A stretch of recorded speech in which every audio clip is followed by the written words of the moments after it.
But before I do that, let me introduce to you one devotee who has recently arrived from Siberia. Have you heard of Siberia?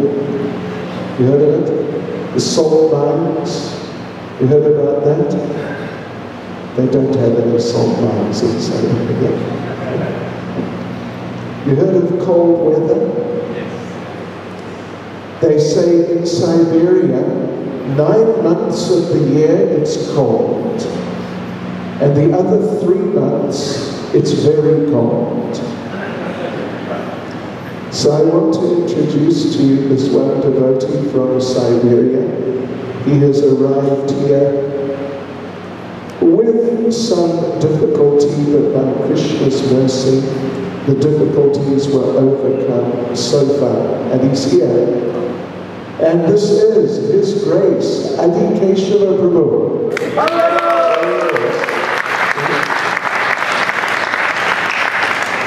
And just so, you know, as a proper welcome and introduction, we'll ask him to sing Jai Radha Madhava.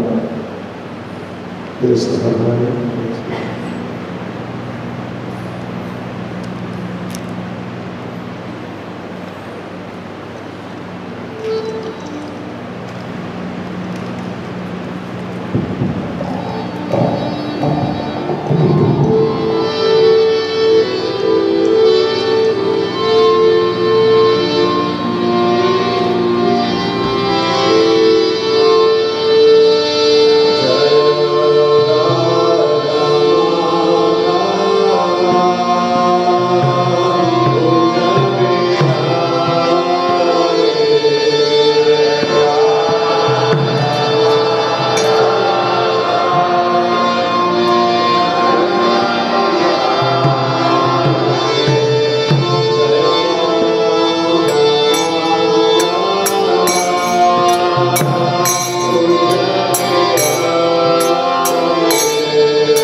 Jairus, Moses, Shvadas, Divine Grace, AC Bhaktivedanta Swami Srila Prabhupada Ki, Iskal's founder Acharya Srila Prabhupada Ki, Grantaraj Srimad Bhagavatam Ki, Shri Jagannath Baladev Subhadra Devi Ki, Shri Nitai Gaura Sundar Ki, Sankirtan Yajna Ki, God Premanande, all glories to the assembled devotees, all glories to the assembled devotees, all glories to the assembled devotees, all glories to Sri Guru and Sri Gaura, all glories to Sri Prabhupada.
Hare Krishna.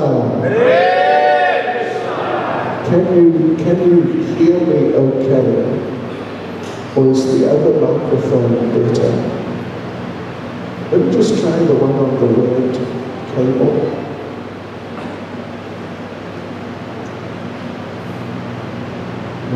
The whole thing.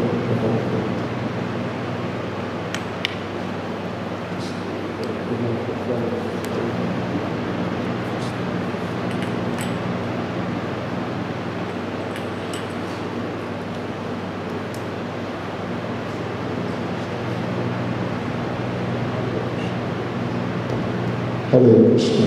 Is that better or is this better? The first one or the second one? The first. Okay. Or the third.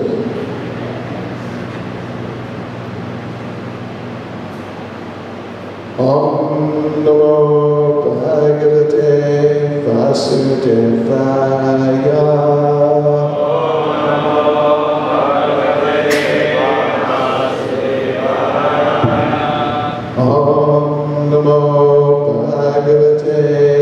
Vasudevaya.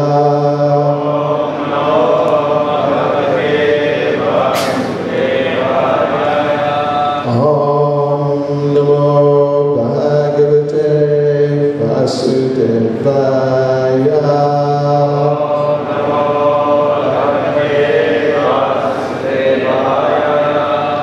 So yes, it is the New Year's Eve and we want to have an auspicious 2013.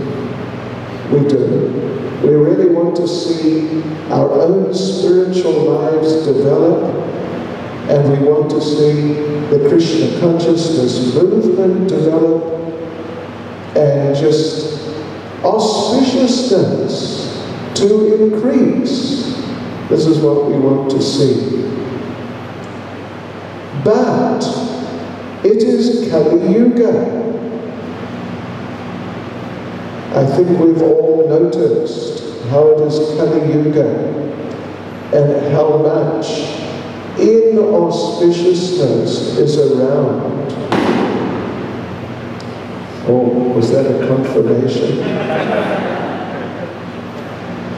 There's so much inauspiciousness around. All you have to do is look at a newspaper. I think that's telling us not to look at a newspaper. Yeah. Or some sort of news service like that, and you'll see.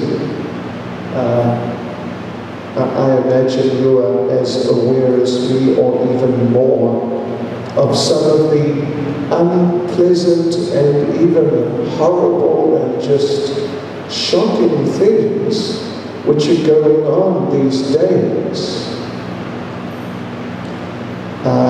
Even there in India, Bharat Varsha, Punya Bhumi, some of the most two shocking things happening. It's just incredible, actually.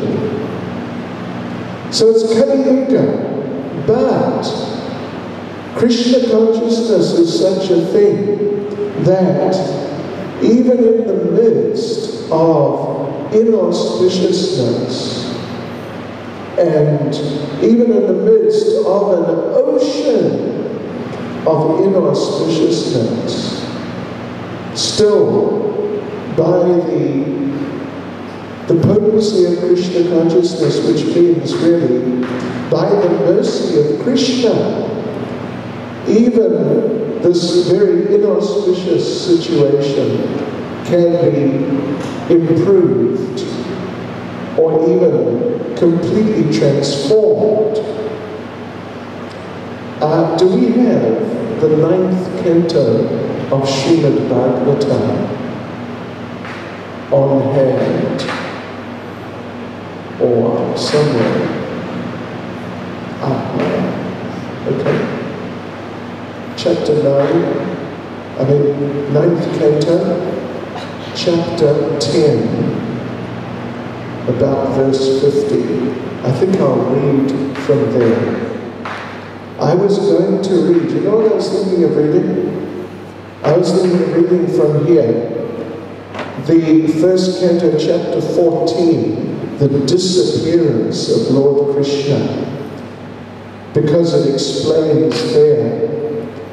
Well, Maharaj Yudhisthira explains how he sees terrible omens, signs of great inauspiciousness, even though he doesn't know yet that Krishna has disappeared, but Krishna has left this world.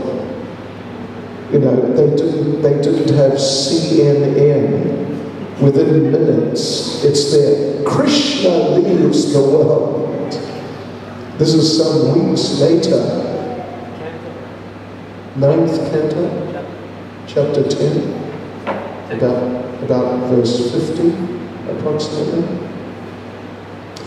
Yes, they didn't have things like that to just beat us over the head and overdose us many times over with just too much information and like that.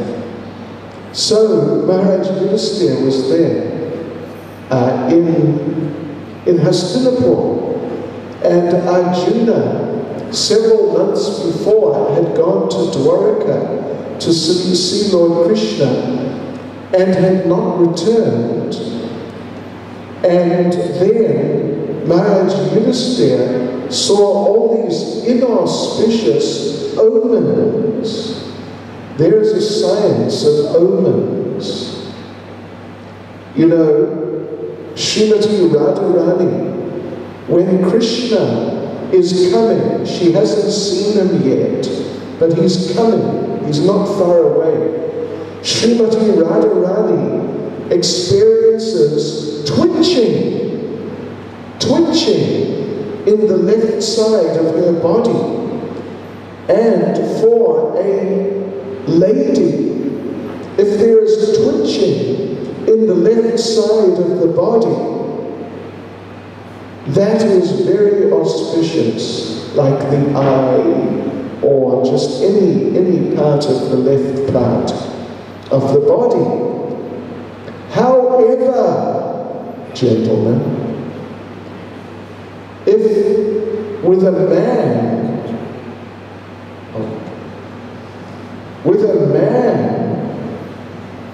if the left side of his body twitches, it is considered inauspicious.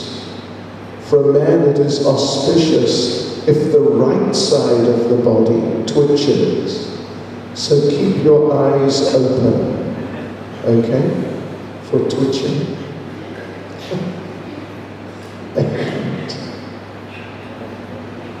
I won't go into it in detail, but don't go to visit people in a group of 3. Either 1, 2, 4, or more. Don't go in a group of 3. And don't serve someone 3 of a particular item. Okay? Ladies? Because it's inauspicious. 3 of any item is inauspicious. Yeah. If an auspicious animal or an auspicious person or an auspicious animal like a cow passes you on your right side, it's auspicious. If an inauspicious animal, like, for example, guess what? A dog passes you on the right, it's inauspicious. They should pass you on the left because they are inauspicious. Oops, what happened? I lost it. So then I thought that if I read about all these things and how Maharaj Yudhisthira was upset seeing all these omens, I thought you might get a little depressed, and we don't want that. So I'm going to read you something very exciting and wonderful and, inspiring for the new year. I'm going to read from the 9th canto of Srimad Bhagavatam, chapter 10, the pastimes of the Supreme Lord, Ramachandra. I'm going to read a few verses beginning with verse 50. Abrahid asanam bharatra pranipatya prasadita prajasva nirata varnashrama gunanvita jugopa pitrivad ramo Maini Ray Pitaram Chatam. So this is describing the return of Lord Ram to Ayodhya after killing Ravana and rescuing Sita. Then they returned. So they returned, and Bharat was ruling, but he was not occupying the throne. He had put Lord Ram's sandals, his shoes, on the throne, and he was just sitting down, although he was managing the kingdom. And as soon as Lord Ram returned, Bharat immediately handed everything over to Lord Ram. So that verse we just read, 9th Canto, chapter 10, verse 50, translation is as follows. Being pleased by the full surrender and submission of Lord Bharat, Lord Ramachandra then accepted the throne of the state. He cared for the citizens exactly like a father, and the citizens, being fully engaged in their occupational duties of Vana and ashram, accepted him as their father. So, being a big leader, or particularly a head of state, the head of a country, the rasa is parental. There are different types of duties, occupations, jobs, in which the rasa is parental. For example, being a teacher, the rasa is parental. You are meant to have a fatherly or motherly mood towards the students and deal with them in that way. So also, being head of state, the rasa is parental. And Lord Ramachandra, he was so much in that mood. Plus, he was so expert at managing the kingdom and seeing that everything worked the way it should work and like that, that everyone was happy and cared for and their needs were being seen to and they were protected from criminals and so many things we'll see as we read on. So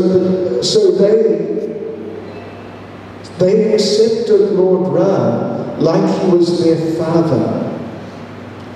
And he accepted them like they were his children. Do you think we can do that with Mr. Zuma? I think Niraj has some doubts. Well, yeah. It's an unfortunate situation. Let's carry on.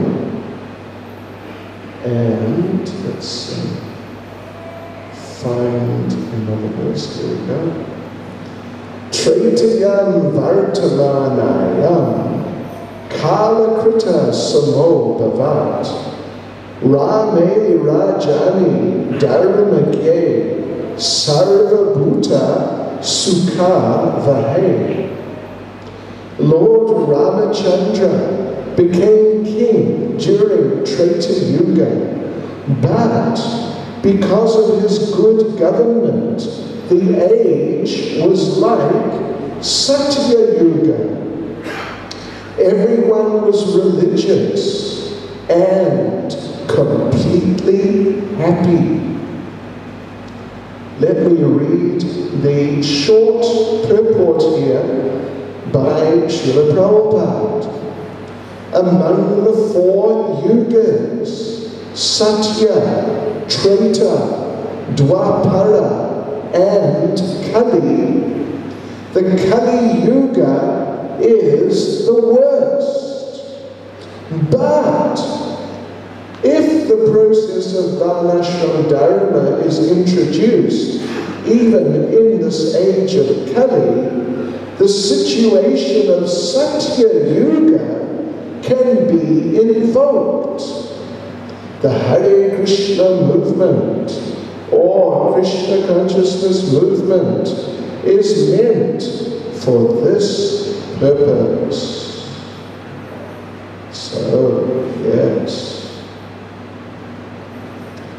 If people take to the Sankirtan movement of chanting Hare Krishna, Krishna Krishna, Hare Hare, Hare Rama, Rama Rama, Hare Hare, they will certainly be freed from the contamination of Kali Yuga, and the people of this age will be happy, as people were in Satya Yuga, the Golden Age. Even if one is sinful and cannot give up sinful life immediately, if he chants the Hare Krishna Maha Mantra with devotion and faith, he will certainly be freed from all sinful activities, and his life will be successful.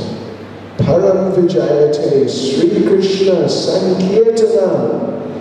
This is the blessing of Lord Ramachandra, who has appeared in this age of Kali as Lord Gaurasundar.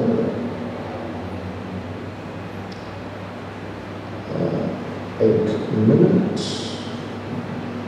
It is just, oops. Okay. Right, so where are we? Next verse, 53. Now, just when I'm trying to read this, the phone rings. You will ignore it. Nadi Vyadi Jaraglani Dukha Shoka Bayaklama Mrityus Chanichatam Nasid Rame Rajan Yadhokshaje.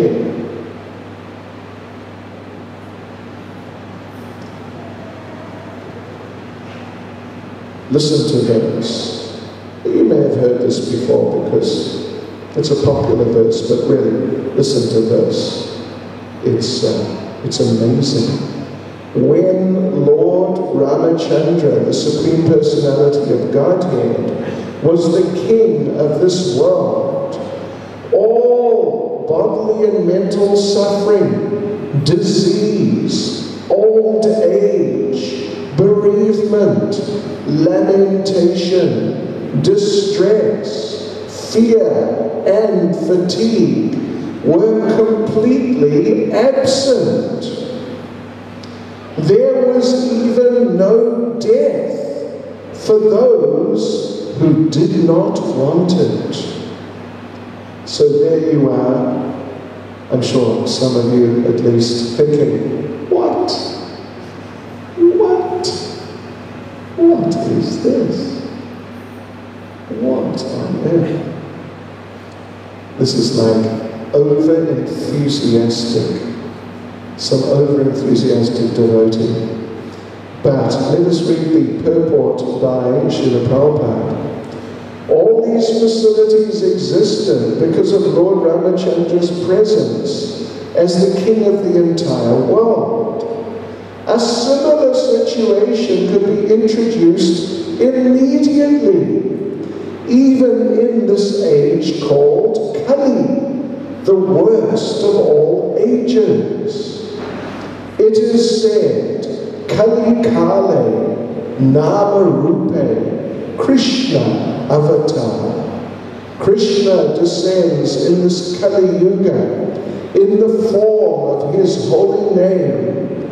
Hare Krishna, Hare Krishna, Krishna Krishna, Hare Hare, Hare Rama, Rama Rama, Hare Hare.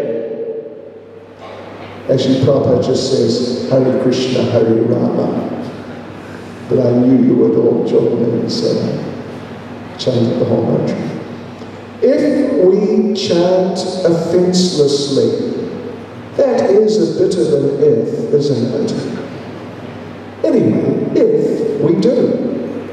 If we chant offenselessly, Ram and Krishna are still present in this age. The kingdom of Ram was immensely popular and beneficial. And the spreading of this Hare Krishna movement can immediately introduce a similar situation even in this Kali Yuga. Isn't that amazing? Isn't that just incredible? But it's true. This is Srimad Bhagavatam. and it's been confirmed by Srila Prabhupada. So Kali Yuga has really set in. It has really set in. It has really taken root. And it is just too shocking. And if you read about it, hear about the bad things that are going on, just a little of it, it's too depressing and just nauseating, actually. It's so terrible. But Shukadev Goswami is making the point here, and Srila Prabhupada is giving his strong confirmation that Krishna consciousness is more powerful. Kali Yuga is very powerful, but the Hare Krishna Maha Mantra is more powerful.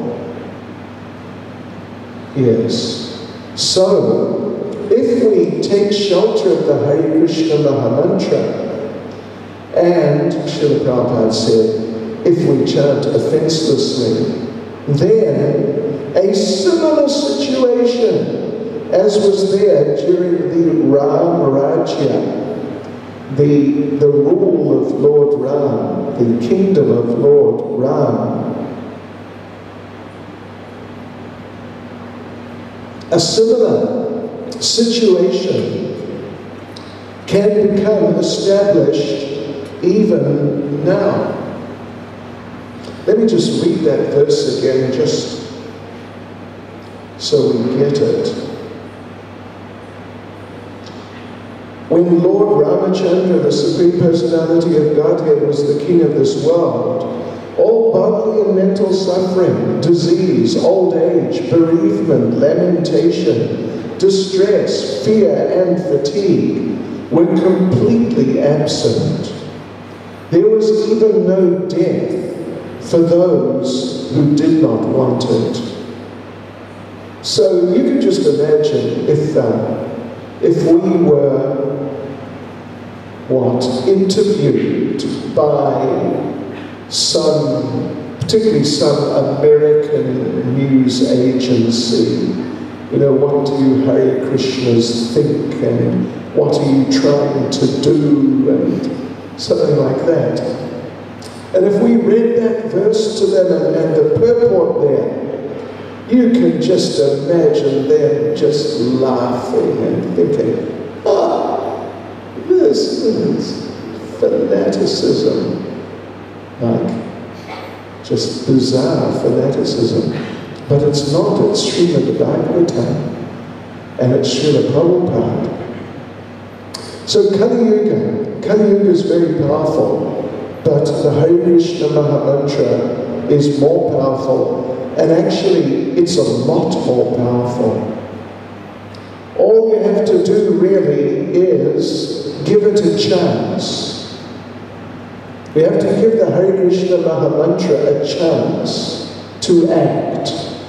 So what does that mean? Give it a chance. It means we have to chant it, as Prabhupada said, offenselessly. Offenseless chanting has a huge impact, incredible impact.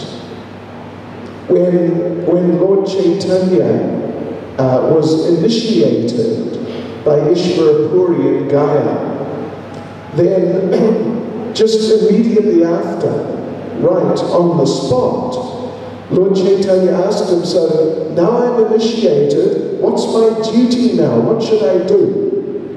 And he suggested, Lord Chaitanya suggested, should I discuss dry Vedanta philosophy? Means very intricate and complex and in many ways apparently impersonal philosophy. of spiritual life. Like, as we've mentioned on, I think now, almost innumerable occasions, I am you, and you are me, and we are all together. Does that sound cool and deep and profound? I am you, and you are me. Wow. Ooh. Sounds ecstatic. No, it sounds crazy. Because I am me, and you are you. And we may be together, but not like that, merged. We are individuals at the lotus feet of Krishna. So Lord Chaitanya asked Ishvara Puri, should I get into studying that and discussing it and debating it with other people now that I'm initiated and I'm committed to my spiritual life? Would this be the right thing for me to do? And Ishvara Puri said no. And Ishvara Puri spoke one famous verse to Lord Chaitanya. What you should really do is Harir Nam, Harir Nam, Harir Nam, Eva Kevalam, Kalo Nasyeva Nasyeva Nasyeva Gatiya Anyata. What you should do is chant the holy names, chant the holy names, chant the holy names of Hari, Krishna. In this Kali Yuga, there's no other way, no other way, no other way to achieve the goal of life. So this was the advice or instruction of Ishvara Puri to Lord Chaitanya. So Lord Chaitanya, in the position of a disciple, being instructed like that, Lord Chaitanya immediately started doing it. So he started chanting, Hare Krishna, Krishna Krishna, Hare Hare, Hare Rama, Rama Rama, Hare Hare. And as soon as he started, what are called the Asta Sattvika Bhavas overwhelmed Lord Chaitanya. They're the main emotional ecstasies experienced by a person on the level of Krishna Prema. Things like tears coming from the eyes uncontrollably. You know, that's not, it doesn't mean like if we get upset, if something goes wrong in our lives and we get upset, sometimes we may cry, some relative dies, or something a little drastic like that, we may cry. If someone steals our bunny chow, or if we get our beautiful ice cream and then suddenly it falls off on the ground. Wow. So anyway, we may cry sometimes, but not like that. What this means is that the spiritual energy of the Lord, the internal potency, Shuddha Sattva Visheshatma, that internal potency of pure transcendental goodness enters the heart of the devotee on that high level of pure Krishna consciousness, and that internal potency contacts the element water in our body. That's what happens. And the element water, they say what when I was at school? The body is 70% water. Is that right, Dr. Naika? Or something? Has it changed? Anyway, our bodies are a lot of water. So that element becomes stimulated by the internal potency. All that water within the body. And then it comes out the eyes. So it's not just like our tears, but when Lord Chaitanya was dancing in the Rath Yatra, in the Kirtan, then tears would come from his eyes, and the tears would come from his eyes and squirt out like water from a syringe, or even, perhaps more, like water from a hose. Just really, really squirting out. And all the people surrounding Lord Chaitanya and watching him dancing, you know, there's like this whole big group of people around Lord Chaitanya as he's spinning wildly in ecstasy with these tears shooting out. They all became saturated. Saturated. From head to foot, all their clothes were just wringing wet. Now that's different from when we may cry if some problem arises or some disaster occurs. So yeah, Lord Chaitanya then, when he started chanting, then these different symptoms occurred, like, well, we just mentioned tears. How those tears of ecstasy are different from our tears, regular tears. So when the internal potency contacts the element air in the body, there is air within the body, of course. So when the internal potency, which is unlimitedly powerful, and just on a higher level altogether than the material energy which our bodies are made of. So when that internal potency contacts the element air in our body, then the body shakes. They refer to it as quivering, like Prabhupada in Nectar of Devotion, quivering, trembling, something like that. We've all quivered a bit, trembled a bit. Sometimes if you're caught in the cold. I remember one of the first times I went to Russia. I was in Moscow, it was January. And whereas here, of course, sometimes it gets a bit too hot. Today it was a bit humid and a little unpleasant heat. But there, you know, like today is probably 30 degrees or something. There, that day, it was about -30 in Moscow. And there was me, dressed like this. And I had it is sort of my characteristic reddy brown jacket, if you know the jacket. Some of you may be familiar with it. And that's what I had. And my little orange woolly hat. And that was me.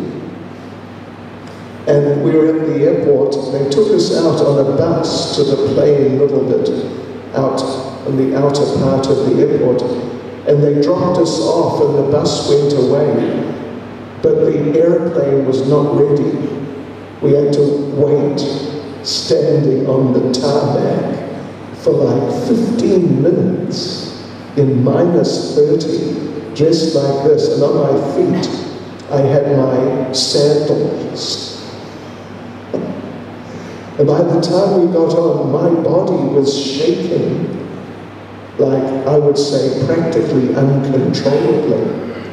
It was really severe. My fingers were no longer able to hold my bag, to sort of clench. They became dysfunctional. Anyway, so much for that. But when the internal potency contacts the element air in the body, then the body shakes so much. Raghunath Das Goswami, it's described in Bhakti Ratnakara.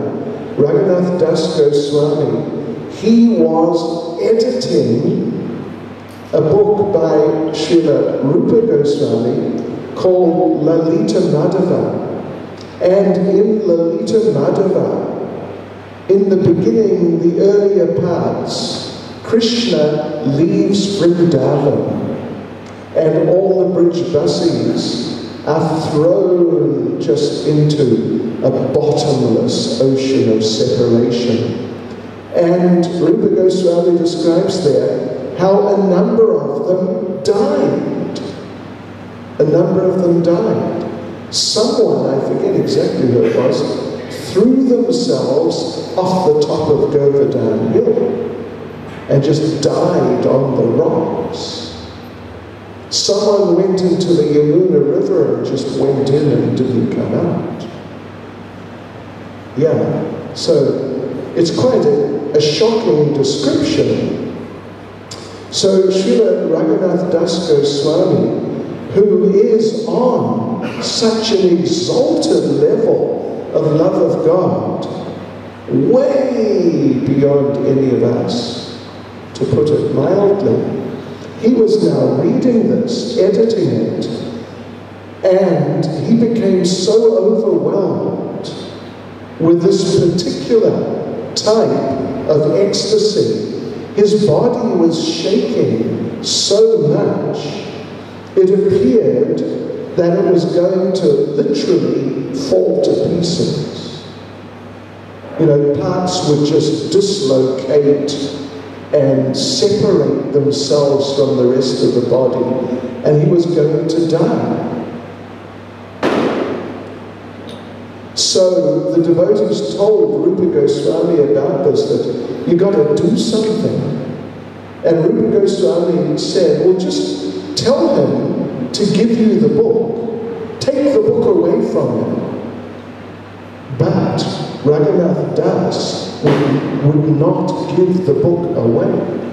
He said, no, this is my sacred duty from my spiritual master, Srila Rupa Goswami. This is my duty. I cannot give it up. So they came back to Rupa Goswami and explained. And so Rupa Goswami said, okay, I know what to do. He very quickly wrote a short drama. It is called Dan Keli Kaumudi. It's about the tax collecting pastimes. And it's very jolly and happy and jovial and full of laughing and joking. So he very quickly wrote that, like in 1 or 2 days or something. And then he went and met with Raghunath Das Goswami. He said, you know what? I want to make some alterations to Lalita Madhava. So give it back. But in the meantime, I have this new book, Dan Keli Kaumudi, and I want you to edit this in the meantime, please. So Raghunath Das Goswami agreed. They exchanged books, and now Raghunath Das is reading this happy, happy book. It's so happy, it's amazing actually. Incredible story. And that problem of too much movement of the element air within the body and the danger of his body shaking to pieces, it it went. So Lord Chaitanya, he was chanting then, and all these things were happening. To the point that he would try to chant, Hare Krishna. I knew you'd say that. Very good. Thank you. And he would say Hare Krishna, and he couldn't even say it. He would say Hare, and that would be it. On the ground, unconscious, uncontrollable. Yeah? He just couldn't get the mantra out. Just too much ecstasy. Don't any of us think that I must be careful not to chant too nicely because I might become too ecstatic and lose control. Don't worry about that. If that problem arises, we will deal with it at that time. So Lord Chaitanya, acting as if he was an ordinary person and an ordinary devotee and an ordinary disciple, he went to Ishvara Puri and he said, you know, I have a serious problem. I'm trying to follow your instruction, but I can't. I must be doing something wrong. You've got to help me, sort me out, straighten me out. Whenever I try to chant Hare Krishna, I can't do it. I just become overpowered, and I'm unable. So please help me. And Ishvara Puri, of course, he's extremely intelligent and extremely perceptive, so he understood. He understood who was Lord Chaitanya, and he understood what was going on. So Ishvara Puri said to Lord Chaitanya, he just laughed. He laughed and said, congratulations, my dear child, you have perfected your life. So now, the thing is this, we chant. I've been chanting 16 rounds a day since, well, I joined the temple in London on January the 7th, 1973. So in about, say, plus or minus a week, it is going to be 40 years. And I started chanting. I didn't immediately start chanting 16 rounds, but maybe it took like 3 days, 3 or 4 days, and then I was chanting 16 rounds. So I've been chanting 16 rounds, plus in kirtan, etc., etc., basically for 40 years. But you never see that happen to me, do you? Did you ever see me rolling on the floor? Or maybe if you come with us to Vrindavan, we sometimes roll in the dust. That's a little different. But crying uncontrollably and just... No, you don't. And we don't see it happen to any of us. But if someone chants really without offense and really purely, then this will happen. Of course, if you try, at least if you try your best, then, you know, you can chant 16 rounds. It's not so hard. It's not very hard, actually. You can chant 16 rounds and you try to be attentive as much as you're able. So that at least we get something from it, isn't it? If you got nothing from it, how could you continue doing it? You could not. If you actually got nothing out of it, and it's just, you know, this sort of meaningless sound, and you're getting no taste from it at all, you would not be able to continue. So therefore, any of you hear her chanting 16 rounds, particularly those of you chanting 16 rounds, then we know you are getting something out of it. You're getting some taste, but not like what Lord Chaitanya was getting, and not like what Raghunath Das Goswami was getting. And Rupa Goswami says, when I chant the 2 syllables, Krishna, he says, I don't know how much nectar is in these 2 syllables, Krishna. He says, when I chant these 2 syllables, Krishna, then the taste for my tongue, the experience of the pronouncing it, the chanting, it is so nectarian. It is so beautiful. He says, I wish I had 1,000 tongues. The taste is just so extreme. How can I taste it properly with one tongue?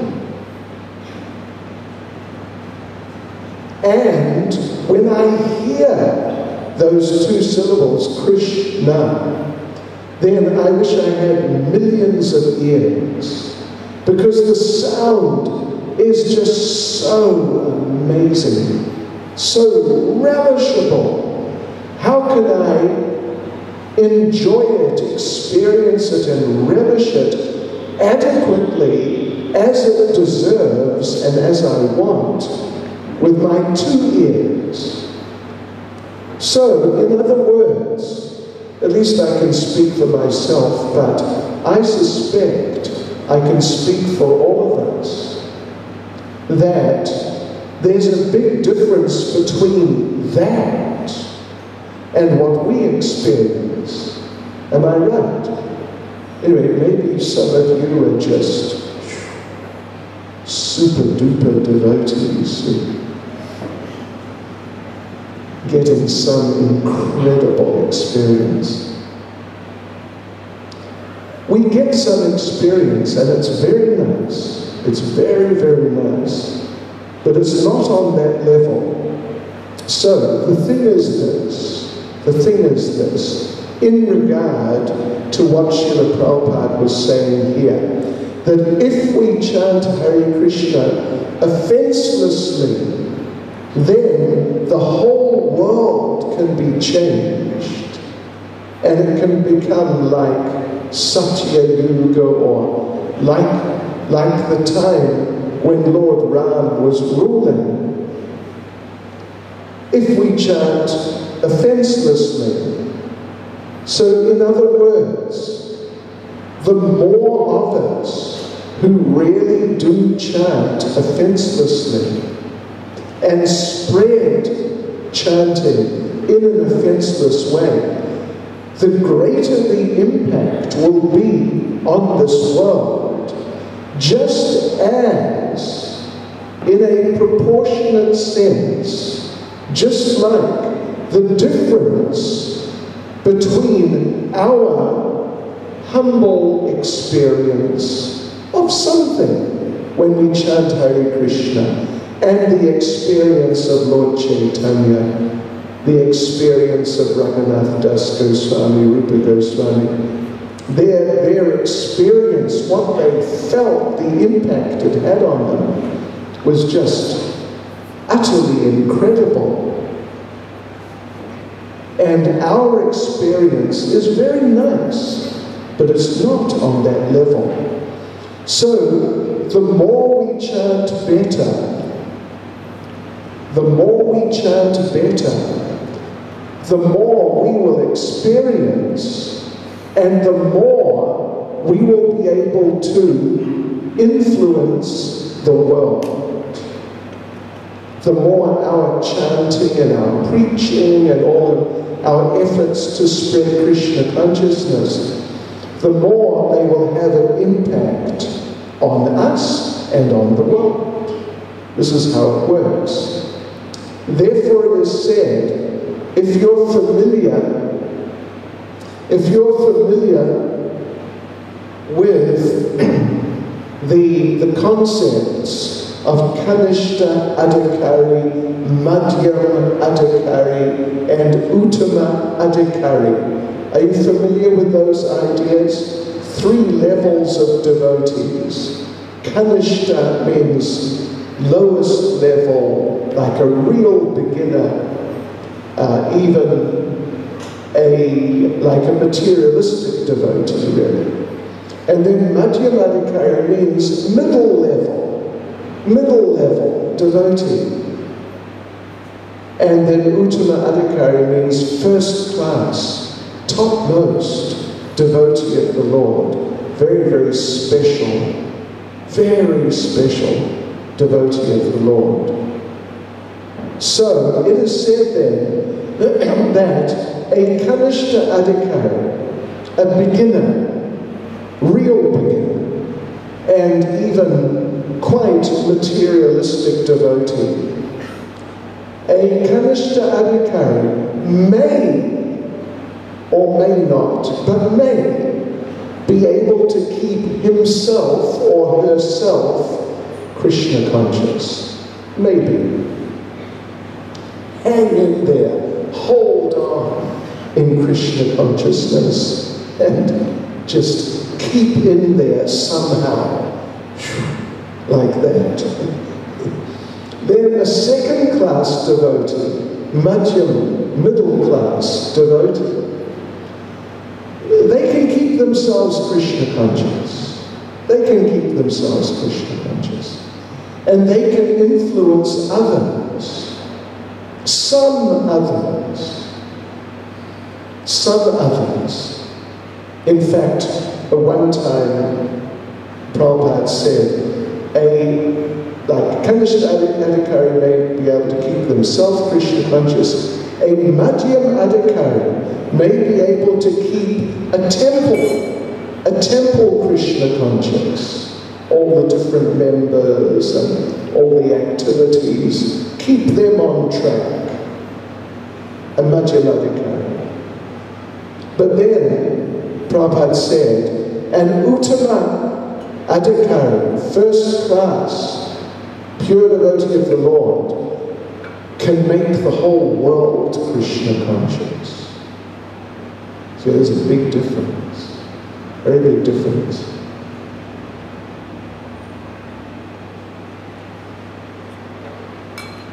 So, you know, there's no sort of secret trick how to become an Uttama Adhikari overnight. Or if not overnight, at least Uttama Adhikari in 30 days. How's that? Did you ever see a book or buy a book? Speak some language, German, in 30 days. Speak Hindi, Tamil, something like any language, in 30 days. Did you ever see such a book? If you ever did, you must know it's a lie. It's simply a lie. It's just a lie. There is just no way in the world you can go from zero knowledge of a language to speaking competently in 30 days, and that's all there is to it. I mean, you can speak a few sentences and something. So yeah, from Kanishta Adhikari to Uttama Adhikari in 30 days, in 10 easy steps. Sorry, folks. Sorry, doesn't really work. And all you can do, after all, I mean, what can you do? All you can do is try your best. All you can do is try your best. As long as you actually try your best and don't just sort of, fudge it a bit. So we should try our best and try to improve our chanting. What does that mean, improve our chanting? It means, first and foremost, do you know what it means? First thing it means, chant attentively. Then next thing, avoid the 10 offenses. And if you chant attentively, it'll become relatively, at least, much more easy to avoid the offenses. So yeah, we should work on our chanting and really try. Although we know we're in the same boat as you. We know it's not so easy. But try your best. And the more we actually progress towards offenseless chanting, the more good it will be for us, and the more our experience in Krishna consciousness will just develop in wonderful ways, and the more we'll be able to influence the world, actually. Yeah. So, yes. And the thing is, Krishna consciousness is such a thing. If you really get into it, then you can change in ways you don't expect. Yeah, you can change in ways you don't expect because it is so powerful. If you really get into it, I give you a very interesting example. 20 years ago, 1992, 20 years ago, I was in Cape Town for the Christmas Marathon in December. And you know who was the temple president? Shruta. You remember Shruta? Shruta Kirti Prabhu. He was the temple president. So the devotees were going out distributing books on the Christmas Marathon, and they were distributing 20, 30, 40 books in a day. And on a big day, someone did 50, 60 maybe. And if someone did 70 or so, then it was like, wow, how did you do that? But then we had a whole big discussion and a series of discussions, basically to the point that we should not restrict ourselves with our mental conceptions of what we are, what we can do, and what we can't do, or what we think we can do, and what we think we can't do. Because actually, we are not the doers. At least, if we surrender to Krishna, then Krishna acts through his devotees.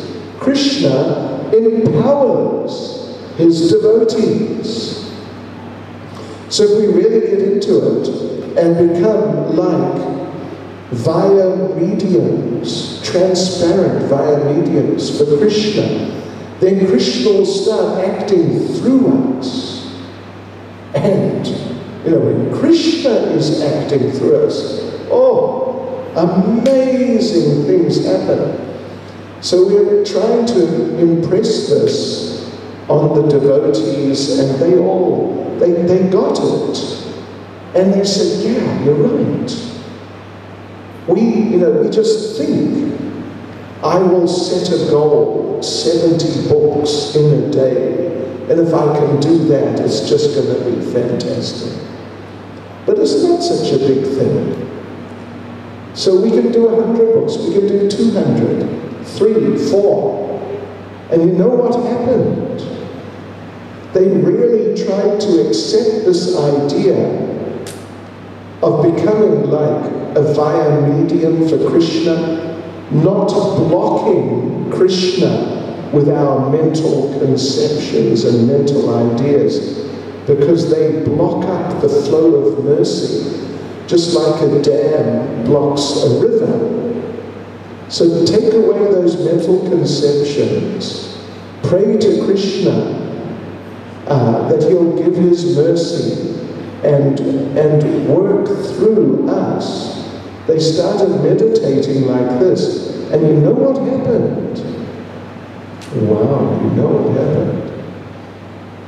After like 2 days, everyone was doing 200 books a day. Then 3, then 400.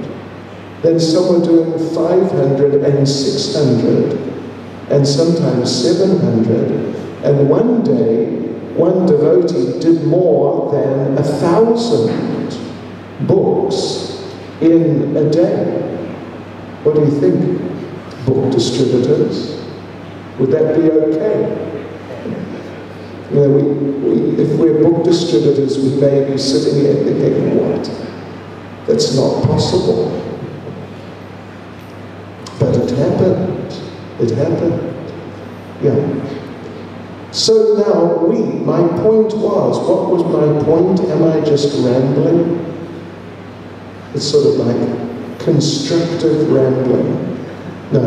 My point, there is a point, is that 2013 is coming. I'm on Chatsworth time.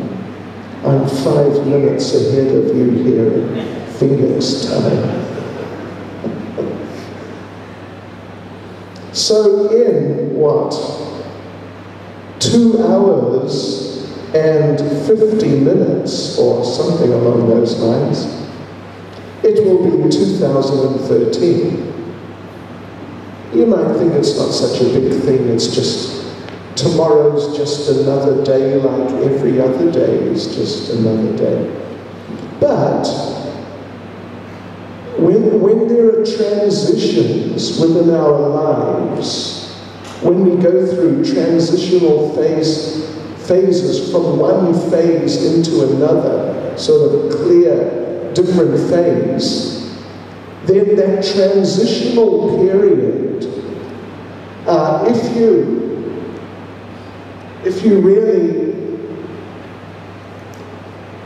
like sort of prepare yourself for the next phase, this is called samskar. Samskar. And just like a marriage, well, different things. First grains, it's a samskar. A child is going from not eating grains into eating grains. It's a change of phase. So a samskar, some particular function is performed to make an impression, so the child goes into that next phase sort of on a good footing. Or a wedding. A wedding in Sanskrit is called vivaha samskar. It's a particular function to make an impression in the minds of the people who are getting married, so they can go into the married phase on a good footing. So now we're going into 2013. And it would be nice, wouldn't it be nice? Wouldn't it just really be nice if 2013, for all of us, could really be a lot better, like a lot better than 2012? What do you think? I'm not criticizing your 2012. You may have had a very nice one. But what if your 2013 was even better? Like really even better? And you could look back in a year from today, perhaps, You can look back from little in the future and say, wow, yeah, 2013, my life really took off. Things really developed very positively. So what I'm suggesting then is that we're all going into 2013. Let us try to resolve within our hearts that we want our 2013 to be better than our 2012 because then we have to think, okay, what am I going to do which will help make it into a better year? But I would like to suggest you consider this point that I've been saying about the book distributors. Let us not limit ourselves by our mental conceptions, what we think we can do, what we think we can't do, what we think is beyond us. Because those devotees in Cape Town in 1992, many of them were young Indian girls from Chatsworth, Phoenix, and so on, Tongat, and, in other words, like yourselves. Kind of from somewhat conservative Hindu families, and now here's us, the Hare Krishnas, sticking them out on the street to meet all the people and try and get them all to take books. But they didn't. And they became powerful preachers. And they went, like I said, from 20, 30, 40 books a day to 200, 300, 400 and more. And it wasn't some magic or some, trick. They learned some tricks how to sell things in clever ways. But it was just this basic general point of becoming empowered by Krishna, by Lord Chaitanya, and not getting hung up on the mental platform with my preconceived ideas about what I am and what I can do and can't do. Because in Chaitanya Charitamrita, Krishnadas Kaviraj Goswami says that by the mercy of Lord Chaitanya, a blind man can see the stars in the sky. A lame man can climb mountains. And a child can understand the conclusive truths of the Vedic scriptures. Yeah. So, if a lame man can climb mountains, etc., etc., then what can some competent, capable person, like all of you here, you're all intelligent people, what can some intelligent, capable person do if they really surrender to Krishna and really try to become instruments in his hands and like that, and then get empowered by him? Oh, sure. Amazing things can happen, and amazing things will happen if we really accept these things within our hearts. And in this way, we can spread Krishna consciousness all over the world and make a huge impact, incredible impact. Back in the communist times, one of our devotees was arrested in East Germany. It was part of the communist bloc at that time. So he was German, and he got arrested in East Germany preaching. And the police said to him that, who are you? You're Hare Krishna. Yes, I'm Hare Krishna. And the chief policeman said that, how many of you are there? The devotee didn't know what to say. And the policeman said, I was in West Germany. I visited West Germany. How many people, Hare Krishnas, do you have in West Germany? At the time, there was approximately 100 Hare Krishnas in West Germany, which, you know, at the time was a country of 40 million people or whatever it may be. A lot of people. But the devotees were really active. They were amazing.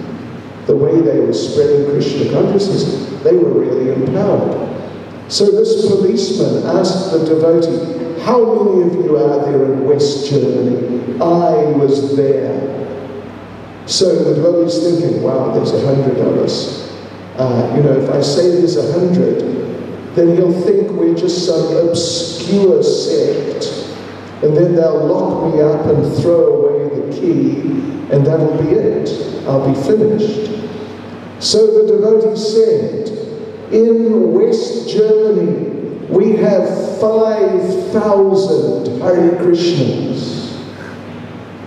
And the policeman said, what? Is that all? But when I was there, I saw you everywhere. That's amazing. Just a few people can have a huge impact if they really put their minds to it and really surrender to Krishna and get his mercy and become empowered by him. Okay, so thank you all for listening very patiently. As far as I'm aware, what we'll do now is we will have some more kirtan.